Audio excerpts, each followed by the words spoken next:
Welcome those that are here. Just to start proceedings, Filip does speak English, but he's a shy guy.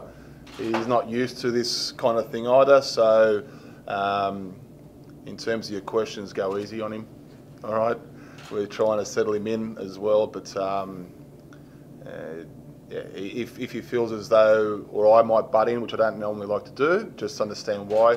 Okay, because that's the type of character he is. Although once he crosses that white line, he becomes a different beast, which is good. So, as far as I'm concerned, it's been a long process to find a goalkeeper. When I had a look at the players on the list, it was clear to me in terms of the way I want to play, what was important and what areas needed strengthening, and the goalkeeper area certainly was one that needed strengthening. It's not easy because it's a specialised position, so to get the ones that we are looking for, like I said, isn't easy. You need a bit of luck to go your way. You need the situation to go your way as well. And it just so happened that Filip came onto our radar probably about a month ago. We followed him along with many other goalkeepers, and through, like I said, a long and exhausting process, we're here today. Filip is a strong shot stopper, good in the air, communicates well, he's got a presence in goal. So a lot of the attributes that we were looking for in a goalkeeper, he ticks off. He's played over 100 games in the top division in Holland, so it tells you a little bit about the quality of the goalkeeper as well, particularly being a foreigner, which is never easy to play in a different country. He wanted to go and challenge himself in a different environment, a different country and a different culture, which he did in Holland, and now we're at this stage here where he has decided to take this challenge on as well. I want to say that Adrian Mizaszewski, the player of the year from last year, has been very good. Built a really good relationship with him as well, and he speaks extremely highly of Filip. So, along with speaking to numerous coaches, I've got a couple of friends from my time in Europe who was an assistant coach with Rudan, JC in particular. He had 2 stints there. Spoke the world of Filip as a character and as a goalkeeper as well. So, like I said, I think it's pretty clear now the type of process that we go through when we sign not just foreign players but also local players. And he's ticked off all the boxes, and we're extremely happy that Filip is here and representing this football club. Fire away. Filip, welcome to New Zealand. What did you like about the Wellington Phoenix, and what, I suppose, convinced you to come to Wellington Phoenix? I think I see a good opportunity here to improve myself, to go further. I also heard a lot of good things about this league from Adrian, so I decided it's this what I want to do. Are there what sort of qualities as a goalkeeper can you bring to this side to help them find success on the field? I think the most important being a goalkeeper is to stop the shots. If you stop the shots, then you make your good job. Simple. As a goalkeeper, Filip, welcome. The communication with the defenders, obviously important. Have you built up an ability to do that in your previous clubs, outside of Poland? What do you mean exactly? So you can communicate with the players are all of course. in New Zealand. Yeah, so you are confident in your ability. Yeah, of course. In the football is universal language. So usually it doesn't matter you play in Europe, Asia, or America. You know what to do. You know what is your job and what to say to help your friends. Make his job good. What did Adrian Mizaszewski tell you about the A-League? It's a really good league. He was very happy here. So.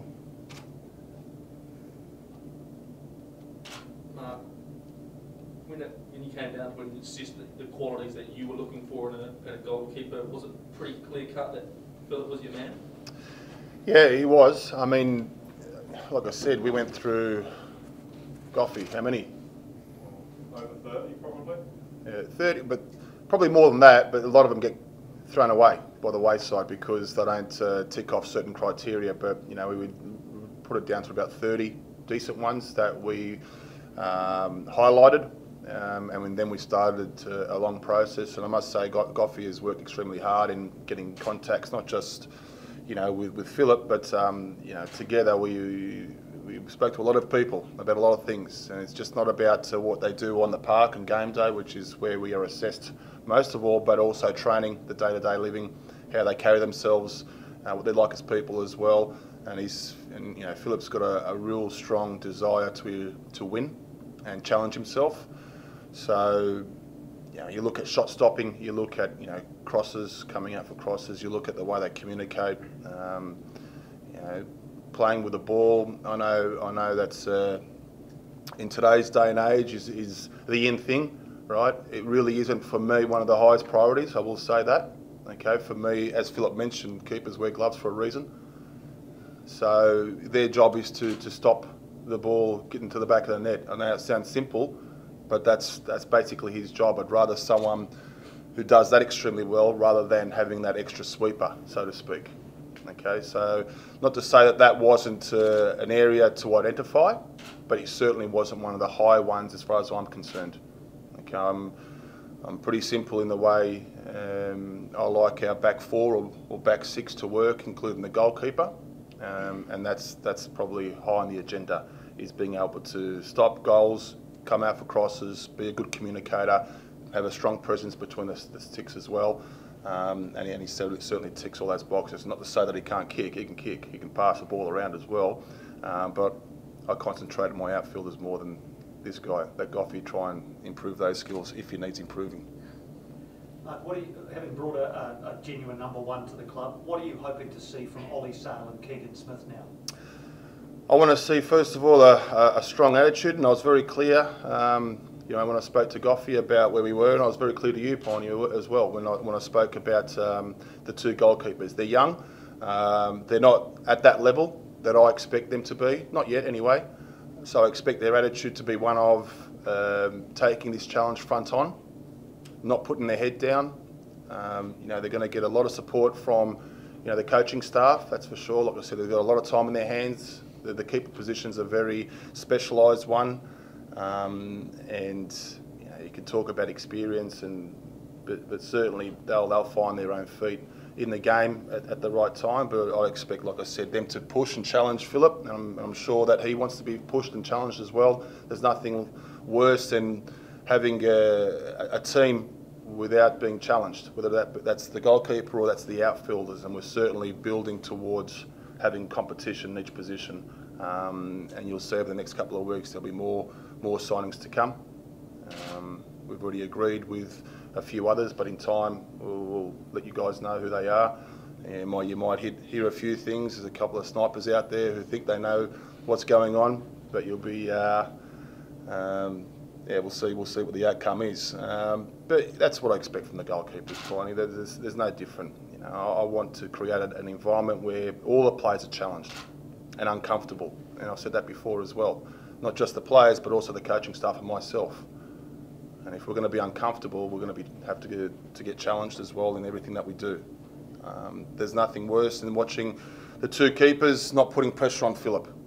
I wouldn't be happy with that. And if that is the case, then it's quite easy for me. There's an exit door, and you can walk out there, because I want guys who want to be at this football club, want to play every week in the first 11, and to push each other. When did you arrive in Wellington, Filip? How long have you been here? Yesterday in the morning. Have you met your teammates? Have you met the other players? Yes, I already met them yesterday on the dinner before the game, and also today I was already in the club and so part of the training. Has it been easy for you? Have they been welcoming, friendly? Yeah, they're really kindly guys. So everybody behave like already know me. So it's really good, and helped me to to introduce myself, during coming days. Question for you, Mark. With Filip obviously not maybe getting as many minutes last season as in previous seasons, does that add kind of almost another layer of scrutiny and research that you guys have to go into when making this? Absolutely, absolutely, and it's good that you've done your homework. There's a reason, for that, and it's one of the questions that I asked, my friend at Rudan, why wasn't he the number one? In an ideal world, in a perfect world, you'd have, all players and playing majority minutes in their last 12 to 24 months and beyond. But they cost you a lot of money.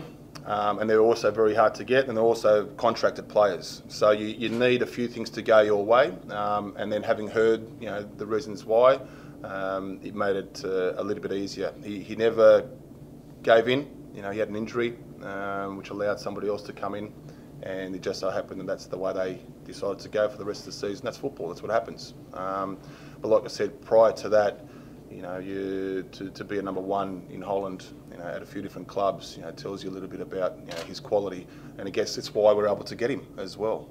He had offers with 2 Polish First Division clubs, but that's when we sort of ramped up the negotiations and the communication, with Filip and people that are around him to try and get him on board. Like I said, it's not easy getting a keeper, particularly of his ilk as well. So they all came together. But his attitude was fantastic when things weren't going his way. He's used to being number one, so that was important for me to know. He came into the training environment at his club last year at Rudan, with a real strong attitude, a good positive attitude, and a desire to try and win his place back. Doesn't always happen, all right? But certainly that played a big role in getting him over here. If he had a sulk and a whinge and a sulk and there was a disturbance in the playing group or in the club, he wouldn't be sitting here today. The attitude factor for me is extremely important, and he checked that off and checked that out. So he wasn't the only one that we spoke to. We spoke to a few other people, a few other players, teammates of his that he has no idea about, just to gather their thoughts. And it's no different to when I ask people about myself. Maybe I think I'm doing okay, but until you find other people telling you otherwise, then you get to learn a lot about yourself too upon reflection. So, we certainly did that with, not just last year with Filip and his teammates, but a lot of other teams that he's played with as well. And everyone said, look, he might be a bit of a quiet character in the dressing room, but he's certainly one of the boys, and he's driven. He's driven to succeed, and that's what people that we want in this football club. Mark, it's quite rare for an A-League club to use an import spot on a goalkeeper. Why do you think that is, and what convinced you to do that?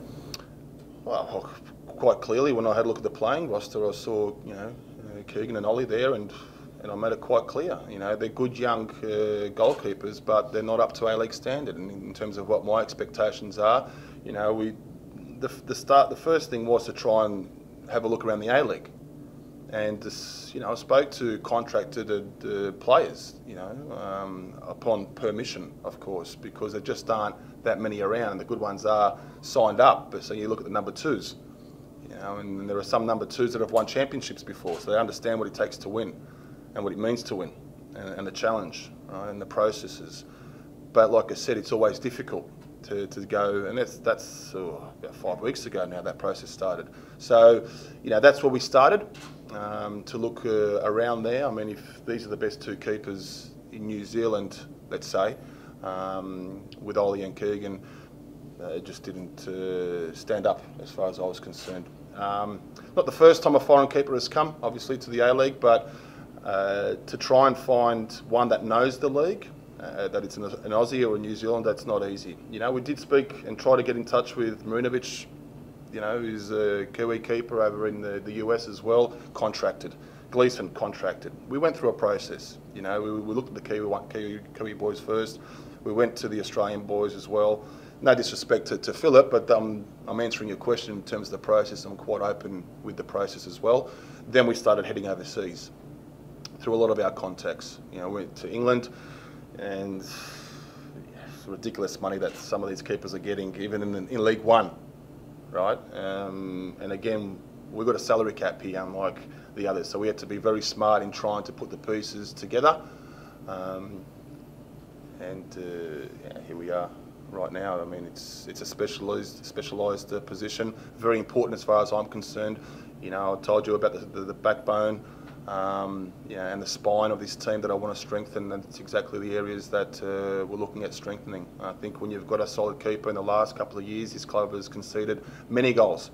I'm not just saying it's because of the goalkeeper, but there's many areas that need to improve and strengthen, and we've already started working on those areas with the limited number of players that we've got, which isn't always easy, but they're getting it, they're understanding it, they're understanding the body shape, the way I want us to position, when to go and press, when to go and win the ball, how to delay, when to delay. You know, there's a long process there, you know, but that's why you've got a long pre-season, so we're quite lucky in that regard. But it's an important position. It really is. You know, you get a good keeper between the posts, it adds a lot of confidence to your back four and everybody else in the team as well. Philip, I know Mark talked to one of the coaches at Rota about yourself.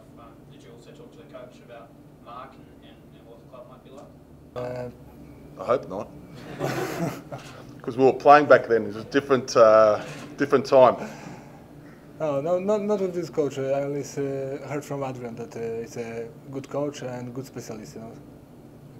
Mark, you mentioned the goalkeeper was obviously quite high on your priority list. If you looking back now for whatever 5-6 weeks ago when you drafted maybe your original list, has anything changed in the first few weeks you've seen? And you know, have some players stepped up to the point where you're now, you know, reordering your priorities? With foreign players, or with what exactly? In general, who you'd like to bring into the club? No, still pretty clear on that. Nothing's changed. You know, I'm very clear on the way I wanted us to play, how we're going to be playing, the areas that we need to strengthen. I think it's not changed there. I mean, have some players individually, you know, impressed me and been better than what I originally thought. Yeah, but I expect improvement. You know, particularly with the way we train and the buy-in from the players and what my expectations are of the players. Some players that didn't get a minute on the park last year, who are getting an opportunity, but it happens in the reverse as well. You know, some players don't fit into what I want to do, and that's just football. It's unfortunate, perhaps for the player, but I'm very open and honest with them as well. You know, I don't just move someone aside for the sake of it. You know, I bring the player in, I explain to them, this is what I'm looking for, this is where you're at. These are your strengths and your weaknesses, and if we can't match together, then that's unfortunate. You know, that's just how it is. On the flip side, you've got players who have surprised me and are doing a good job that I didn't really know much about, so they're okay for now. Not to say that things don't change in a couple of months or a week for that matter, but that's life, you know. Sometimes you get lucky, sometimes unlucky. I've been through it as a player. You know, you think you're on top of the world, you're in great form, a new coach comes in, I mean, you're just not his kid, you know, I guess his flavour. And I've been through it. One thing that's angered me about that is that I've never really got an answer from some certain coaches, whether I get dropped or I'm not part of their plans. I'm not that way. You know, if someone doesn't play for whatever reason, I'll explain to them the areas that need to improve and why they're not playing. And also, same goes with the squad that I've inherited as well. Every coach inherits a squad. I don't complain about that. It just means that when I profile a player and look at their strengths and weaknesses, I explain to them, this is where you're at. And this is where we're at as a football club. This is where we're going. Mark, overall, how satisfied are you with the squad that you're building? I know you've got a few spots left to fill. Yep. But how happy, how satisfied at this point? Satisfied. Yep. I'm quite content with where things are at. Like I said, it's a slow process. It has been a long process. But I'm in no rush. You know, I certainly haven't been pressured by anybody at the club to make signings early or earlier because of an FFA Cup game that's coming up around the corner. Doesn't bother me.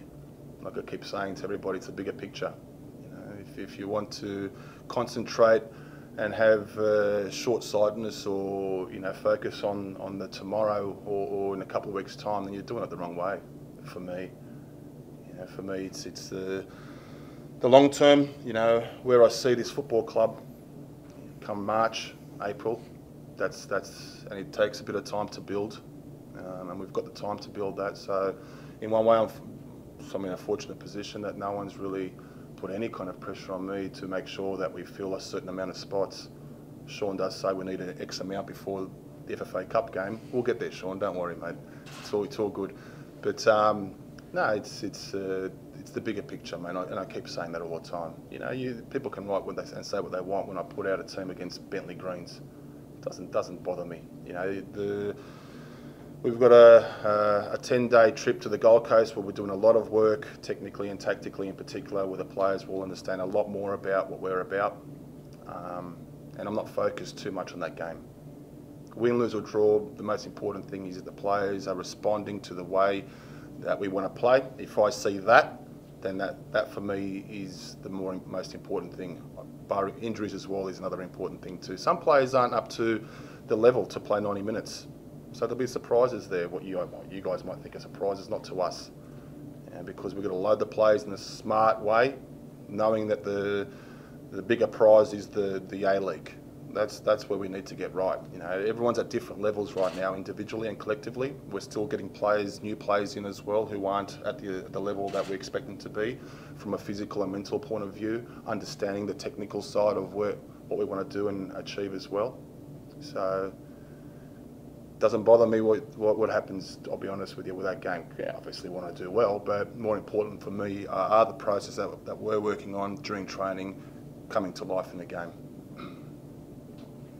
Philip, just to check again one more time. You arrived yesterday, but was it your first time ever to New Zealand, or have you been here Yes. before? No, it's my first time. Great, thank you. Thank you. All right.